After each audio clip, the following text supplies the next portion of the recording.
തലേ രാത്രിയിൽ സംഭവിച്ചത് ഒരു തേക്കിനവ മാത്രമാണെന്ന് വൈദ്യർ ഉറപ്പിച്ചു. എന്നാലും ഈ വീടും പരിസരവും എന്തോ പന്തികേടുള്ളതായി വൈദ്യർക്ക് മനസ്സിലായി.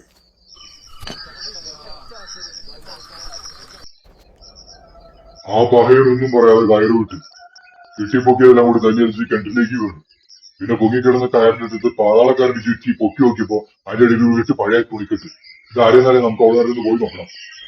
നമുക്ക് പോയി നോക്കാം. എന്നാ പിന്നെ വൈകാതെ പോയി നോക്കുന്നതാ നല്ലത്. ആ വൈദ്യരോടൊന്നും ചോദിക്കാൻ നിൽക്കണ്ട, ചായ കുടിക്കേ.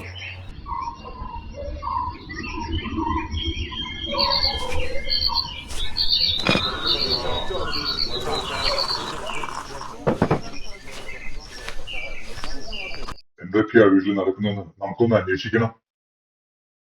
ഒരു കാരണവശാലും ആ വൈദ്യരെ ആ വീട്ടിൽ താമസിക്കാൻ സമ്മതിക്കരുത്. കാലത്ത് തുടങ്ങിയോ ആളെ പറ്റിക്കാൻ ഓരോ കഥ പറച്ചില്.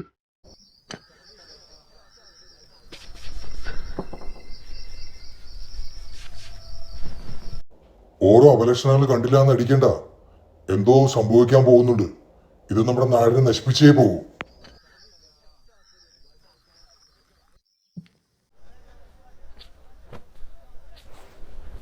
അതിനിപ്പോ നമ്മൾ എന്താണ് ചെയ്യേണ്ടത്? പുറം നാട്ടിൽ നിന്നും വന്നവരുടെ പ്രവർത്തികൾ സൂക്ഷിക്കണം.